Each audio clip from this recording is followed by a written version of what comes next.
Hey guys, Andy here with Expert Renovation. Another one of our bathroom remodels. Got the pocket door assembly put in. It's from National Door Hardware. Excellent system. 24-inch pocket door. Got the drywall taped and bedded. Come back tomorrow, skim it.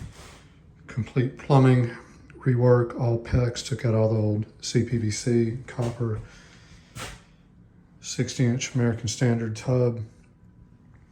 Could be doing tile up above the shower head. 4x4 on the walls, 12x24 on the floors. Horizontal niche. Have this bathroom happy again. Once we're done with here, we're moving on to the master, and I'll keep you posted with that.